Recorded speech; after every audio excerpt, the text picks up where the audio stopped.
lagi bersama saya Dia Kusuma di Narasehat, Narasi Kesehatan. Dan Masya Allah, lihatlah ini.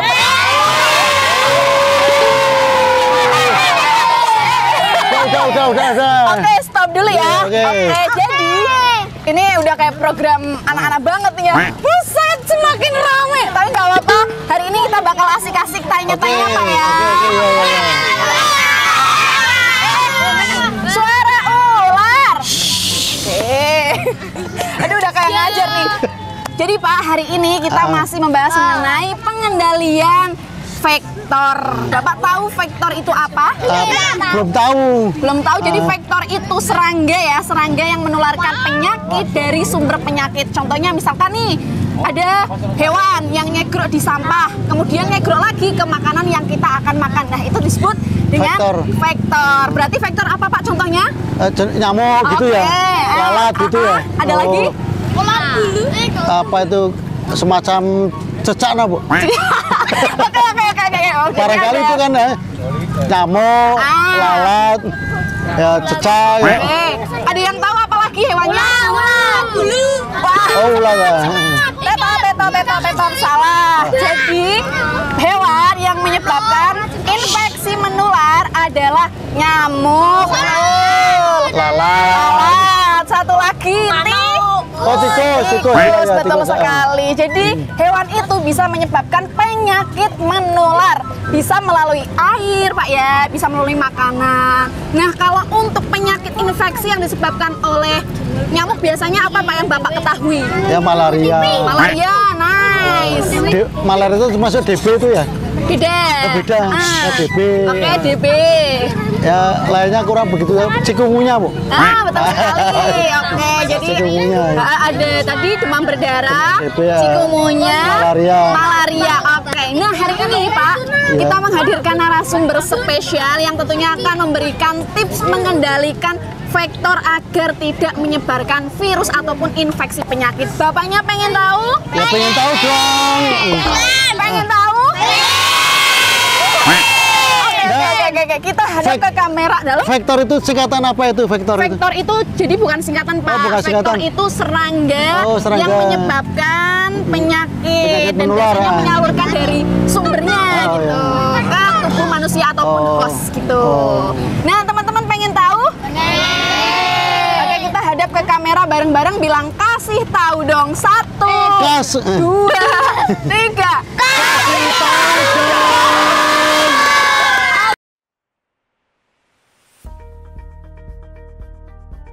Vektor penyakit itu adalah serangga penyebar penyakit atau biasa disebut dengan arthropoda. Nah, itu tuh biasanya dari agen infeksi terhadap sumber infeksi itu bisa menularkan penyakit kepada host yang memang rentan dapat tertular oleh penyakit.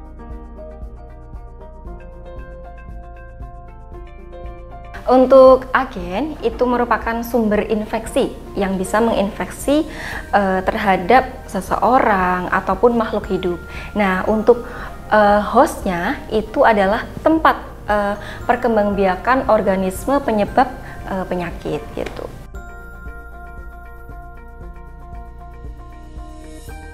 Jadi saya akan menjelaskan 3 macam vektor yang memang menjadi penyebar penyakit terbesar di Indonesia. Yang pertama itu ada nyamuk, yang kedua ada tikus, yang ketiga ada lalat. Di mana nyamuk ini memiliki berbagai macam spesies.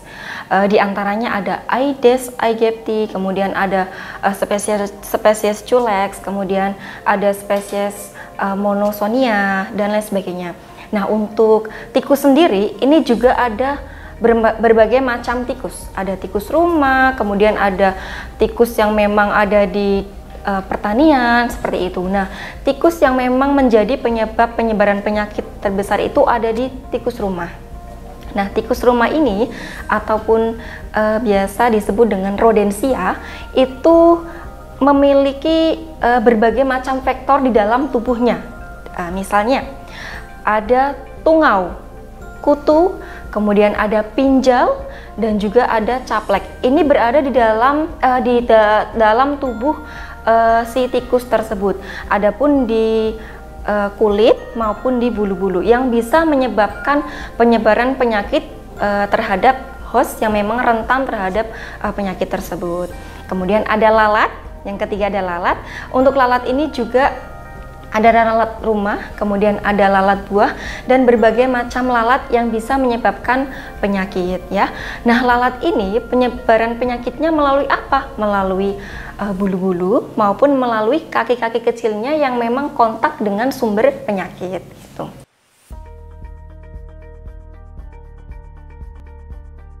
Jadi untuk nyamuk, vektor nyamuk itu bisa menyebabkan 5 penyakit. Yang pertama ada demam berdarah, kemudian yang kedua ada chikungunya, yang ketiga ada yellow fever atau demam kuning, kemudian yang keempat ada malaria, yang kelima itu ada penyakit filariasis atau biasa disebut dengan kaki gajah. Nah, yang pertama untuk demam berdarah. Untuk demam berdarah ini melalui gigitan nyamuk Aedes aegypti. Nah, spesies ini memang bisa menggigit manusia ketika ada virus dengue-nya. Nah, kemudian menginfeksi manusia yang memang pada saat itu rentan. Nah, demam berdarah ini biasanya masa inkubasinya sekitar 3 sampai 14 hari. Masa inkubasi ini pada manusia itu ditandai dengan gejalanya. Yang pertama, demam tinggi, kemudian nyeri pada tubuh, kemudian nyeri pada sendi. Nah, ini untuk demamnya ini biasanya naik turun dengan pelana kuda ya, jadi sempat turun, kemudian ada titik di mana dia akan demam sangat tinggi, kemudian akan turun lagi. Nah, ini masyarakat harus tahu bahwa penyakit demam berdarah ini tidak boleh disepelekan. Karena apa? Banyak kasus kematian dari demam berdarah ini yang memang tidak diketahui penyebab awalnya. Nah, ini sangat disepelekan, akhirnya bisa menyebabkan kematian. Karena demam tinggi ini harus segera ditangani oleh dokter yang memang berkompeten. Karena apa? Jika tidak diobati, demam tinggi ini akan berlangsung sampai sekitar 14 hari ya. Jadi untuk demam berdarah ini yang dari nyamuk Aedes aegypti ini memang harus diperiksakan ke dokter ketika gejalanya mulai muncul 3 sampai 5 hari kok demamnya memang tidak turun-turun gitu.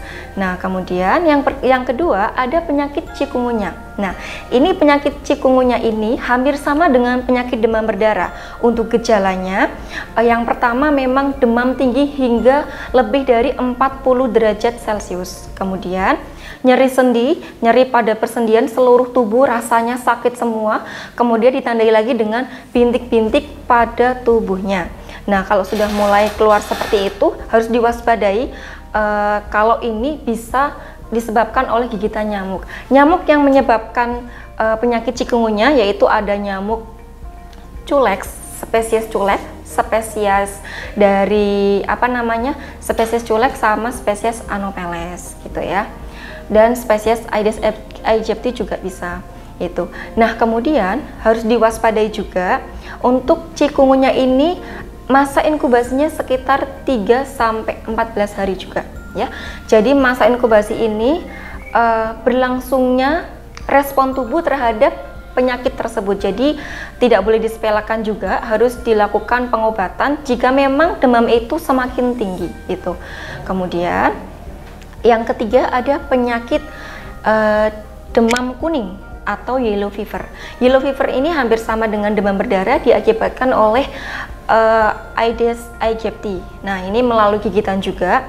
Nah, kalau demam kuning itu juga ditandainya kalau badan itu semakin menguning gitu ya.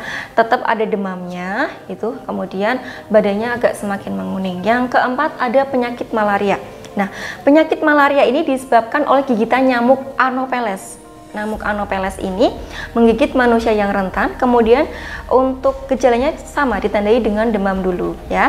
Kemudian yang kelima ada filariasis atau biasa disebut dengan kaki gajah. Kaki gajah. Kenapa disebut kaki gajah? Karena memang terdapat pembengkakan di tungkai ya.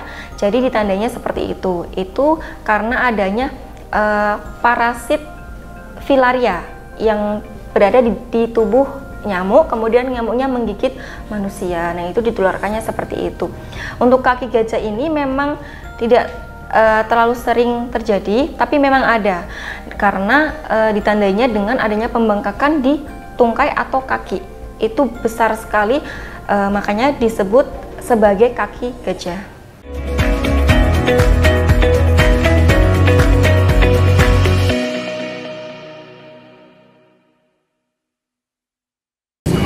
Pemirsa, kembali lagi di Narasehat, narasi kesehatan. Ya, di segmen 1 kita tadi sudah wawancara dengan Bapak, tapi ini ada bocil-bocil yang super kepo. Mana keponya?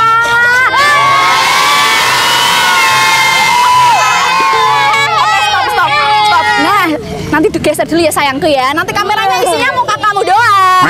Jadi daripada mereka kepo dan suka nyosor-nyosor, mending kita langsung tanyain aja. Jadi hari ini Mbak Dia masih membahas mengenai pengendalian vektor ya. Vektor itu apa? Tebaan. Serangga yang mengandung racun. Oke, serangga yang Mengandung racun. Oke, masih kurang tepat, tapi udah bener serangga. Coba apa? Serangga yang menyebarkan penyakit. Betul sekali. Jadi serangga yang menyebarkan penyakit dari sumber menuju ke objeknya, gitu ya. Nah, contohnya vektor itu serangga apa? Nyamuk. Oke.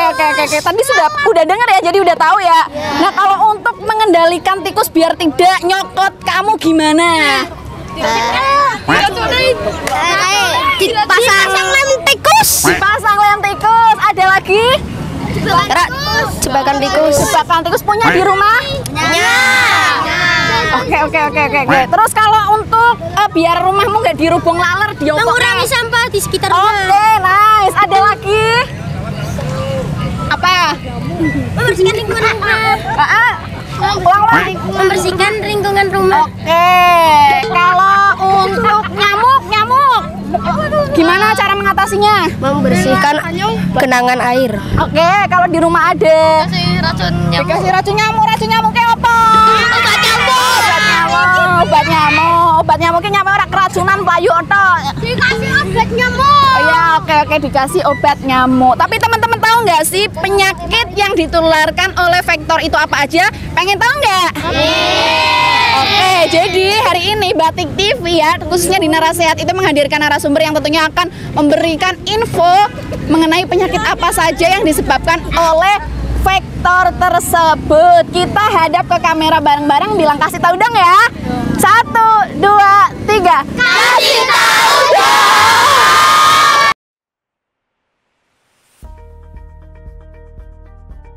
Yang kedua ada vektor tikus. Nah, vektor tikus ini ada berbagai macam jenis tikus. Ada tikus rumah, ada tikus yang mencit itu tikus yang sangat kecil sekali, dan juga ada tikus yang sangat besar sekali.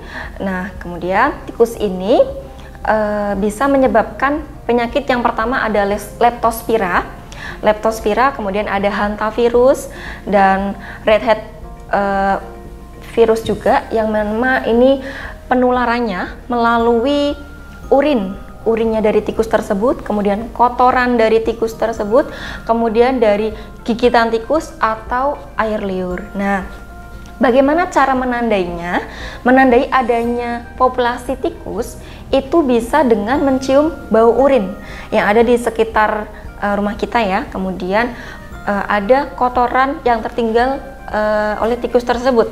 Kemudian ada juga bau menyengat dari tikus. Itu bisa ditandai sebagai adanya keberadaan populasi tikus. Dan tikus itu memiliki kebiasaan akan mengikuti jalan yang sama dengan bau air urinnya.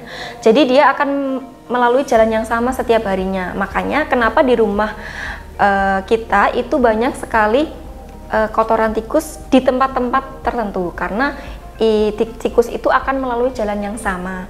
Nah, kemudian tikus ini penyebaran virusnya atau penyakitnya itu pada luka manusia. Jadi ketika kita sakit atau luka pada tangan atau kaki, kemudian kita menyentuh air atau air yang sudah terkontaminasi dengan urinnya tikus, atau misalnya kita terkena urinnya tikus yang sudah terinfeksi, itu bisa menyebabkan penyakit-penyakit yang disebabkan oleh tikus. Nah, di Kota Pekalongan sendiri sudah pernah ada kejadian penyakit leptospirosis. Nah, ini kebetulan pasiennya itu sampai meninggal dengan gejala panas tinggi hingga 1 minggu. Kemudian semua gejala yang dirasakan itu banyak sekali. Ada nafsu makan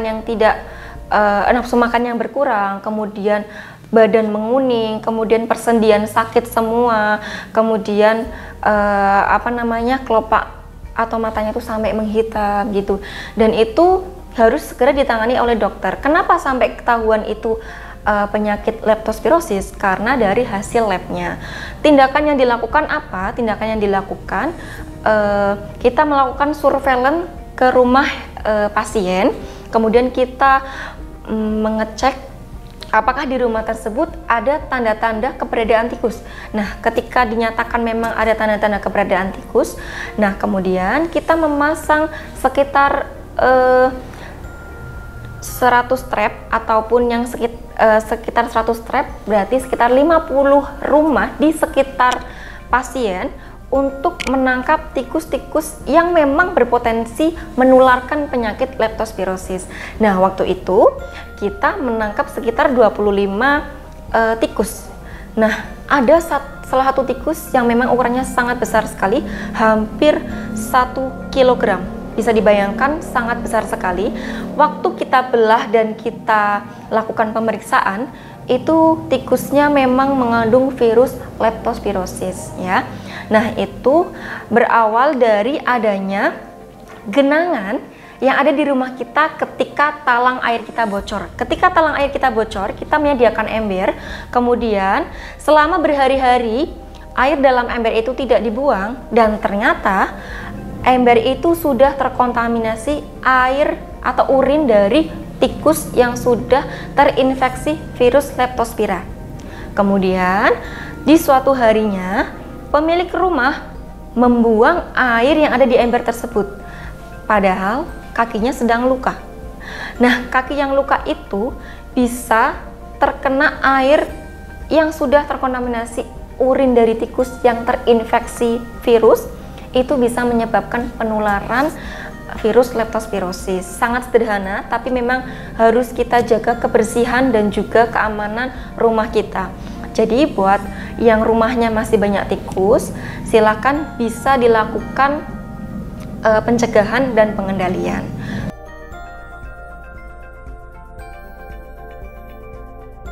Nah, lalat ini sangat banyak sekali, apalagi dia akan terundang ketika ada makanan di rumah kita. Nah, lalat ini bisa menyebabkan penyakit diare, kemudian kolera, ada disentri.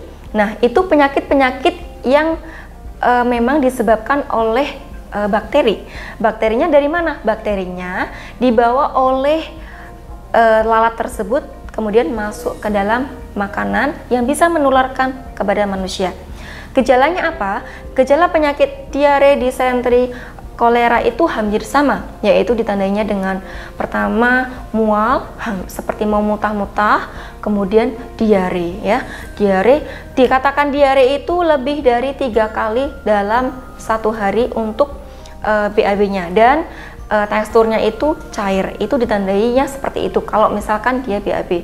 Dan mutah, biasa disebut di masyarakat itu mutaber ya. Itu biasanya penularannya melalui lalat. Jadi dari kaki lalat yang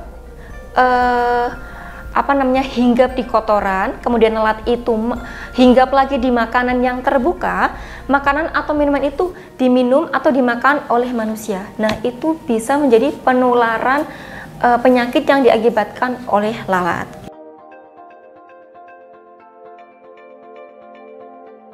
Pengendalian nyamuk, yang pertama pengendalian nyamuk. Pengendalian nyamuk itu ada 5. Yang pertama yaitu pengendalian secara mekanis.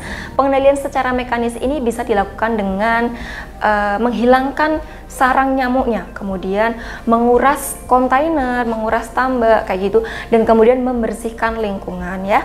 Kemudian yang kedua, ada pengendalian secara fisik. Pengendalian secara fisik ini dilakukan penyinaran radiasi.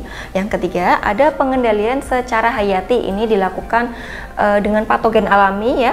Nah, kemudian yang keempat, itu pengendalian secara biologi dengan menambahkan adanya parasit ya. Kemudian yang kelima itu pengendalian secara terpadu. Nah, pengendalian secara terpadu ini melibatkan masyarakat dan juga pemerintah bekerja sama untuk melakukan PSN, pengendalian sarang nyamuk di kantor, di sekolah, di tempat kerja. Nah, itu dilakukan secara rutin. Misalnya saja dilakukan Jumat bersih di lingkungan RT atau lingkungan RW maupun di kelurahan. Nah, itu sebagai salah satu pengendalian yang lebih efektif. Karena apa? Dilakukan secara rutin dan bisa membunuh perindukan nyamuk dari mulai larva, telur sampai nyamuk dewasa gitu ya. Nah, mungkin dari masyarakat juga bertanya, kenapa kita tidak melakukan penyemprotan atau fogging? Nah, ini masih menjadi tren di masyarakat. Kenapa kalau ada kasus demam berdarah itu kok tidak dilakukan fogging ataupun penyemprotan? Ini dikarenakan kenapa? Kalau fogging atau penyemprotan ini sebenarnya tidak dianjurkan atau kurang efektif. Karena apa? Fogging atau pengasapan atau penyemprotan itu memberikan insektisida kepada nyamuk dalam bentuk pengasapan, yang dimana itu hanya membunuh nyamuk dewasanya, tapi untuk perindukannya dari telur, larva itu masih tetap ada. Kemudian selain itu juga dapat menyebabkan dampak negatif. Yang pertama, bisa menyebabkan adanya gangguan pernafasan karena pengasapannya itu. Kemudian ada lagi bisa menimbulkan kontaminasi. Dalam arti misal di rumah tersebut ada masakan, kemudian masakannya dimakan oleh orang rumah, di mana pengasapan atau fogging itu dilakukan pada pagi hari biasanya ya. Nah, itu bisa menimbulkan juga keracunan makanan gitu ya. Kemudian fogging ini pun ataupun pengasapan ini dirasa tidak efektif, itu pun makanya jarang dilakukan ketika ada kasus demam berdarah di masyarakat. Yang melakukannya pun harus dari Dinas Kesehatan. Atas dasar apa? Atas dasar hasil laboratorium yang memang menyatakan bahwa yang bersangkutan itu menderita demam berdarah dengue ya.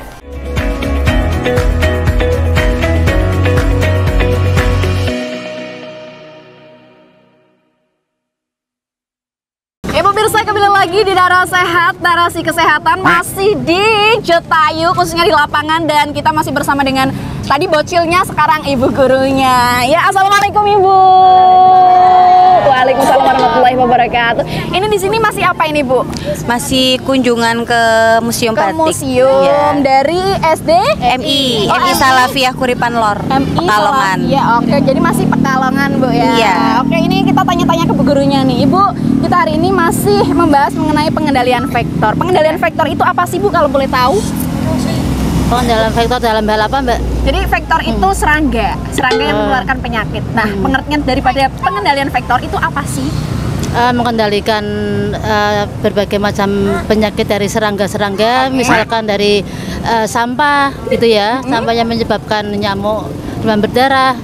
Mungkin di Kota Pekalongan ini ada beberapa anak yang sudah tertular penyakit demam berdarah. Di antaranya saja anaknya dari teman kami, Bu Aminah itu ya kena demam berdarah kemarin berapa hari itu ya, 3 hari di sana.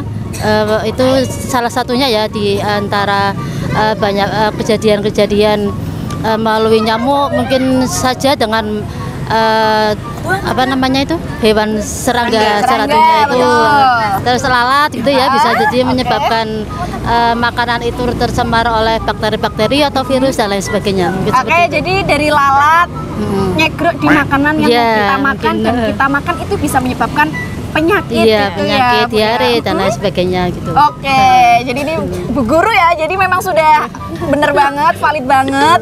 Dan Ibu tahu nggak, kita tuh masih membahas mengenai pengendaliannya. Kalau pengendalian daripada untuk mengatasi vektor tersebut, tadi ada lalat, tikus, nyamuk, itu gimana? mungkin dengan kita melapor ke pihak kesehatan mungkin ya, untuk menanggulanginya, yaitu jangan sampai disemprot seperti itu. Kemudian kalau masalah hewan lalat itu ya mungkin kita harus buang sampahnya pada tempatnya seperti itu. Oke. Tadi kalau untuk penyakit tikusnya sudah tahu belum Bu? Penyebab yang disebabkan oleh tikus, faktor tikus.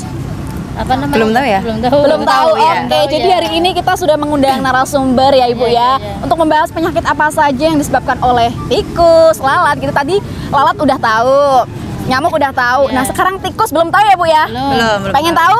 Iya, pingin. Pengen Oke, dong. pengen dong ya, pengen ya. Oke, kita hadap ke kamera bareng-bareng bilang kasih tahu dong. 1, 2, 3. Kasih tahu dong. Oke.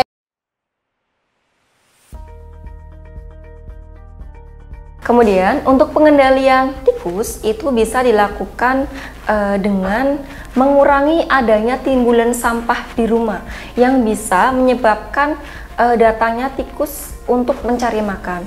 Kemudian membersihkan lingkungan rumah, sehingga karena tikus itu suka dengan yang kotor-kotor. Jadi kalau misalkan di rumah kita rajin membersihkan, itu memungkinkan tikus tidak datang ke rumah. Yang ketiga, menghindari adanya urin, kotoran tikus yang ada di rumah ketika kita menemukan. Karena apa?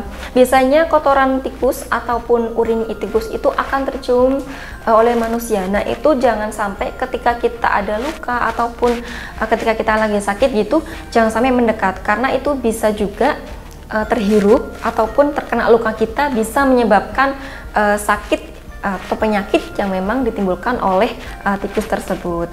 Untuk tikus sendiri itu sangat menjadi PR, karena apa? Seringkali kita sudah memasang trap ataupun alat perangkap tikus tapi tidak mendapatkan.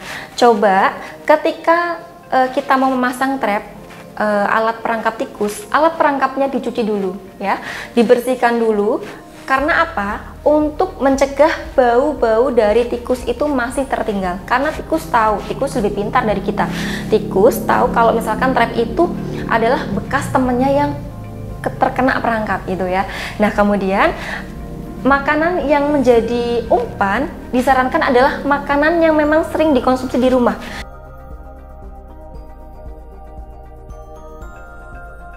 Nah, lalat ini pengendaliannya bisa dengan mengurangi timbulan makanan atau sumber makanan yang bisa mengundang datangnya lalat. Kemudian menghilangkan sumber atau kotoran yang bisa dihinggapi oleh lalat. Itu kenapa kita tidak boleh buang air besar sembarangan ya. Karena apa? Karena bisa dihinggapi lalat yang bisa menularkan penyakit, karena lalat itu mudah sekali mencium bau-bau yang memang dia suka gitu ya. Terus kemudian menutup peralatan makanan yang ada di rumah. Jadi buat yang ada di rumah, kalau misalkan minum itu diusahakan ada tutupnya. Karena apa? Lalat itu suka sekali dengan ujung ya. Jadi kalau misalkan gelas itu kan melingkar gitu ya, dia suka sekali hinggap di ujung. Makanya dia suka sekali hinggap pada tempat-tempat yang memiliki ujung gitu ya. Nah, kemudian yang selanjutnya yaitu memasang fly trap ataupun alat penangkap lalat. Kalau misalkan di tempat kita banyak sekali lalat, itu bisa dengan lem ataupun sinar yang memang untuk menangkap lalat.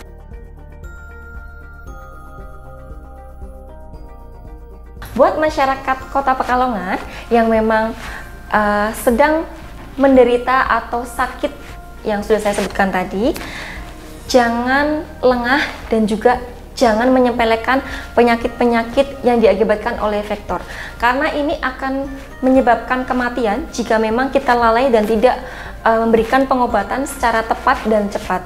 Nah, untuk teman-teman minimal bisa periksa ke puskesmas atau klinik atau dokter vaskes dari BPJS-nya ya.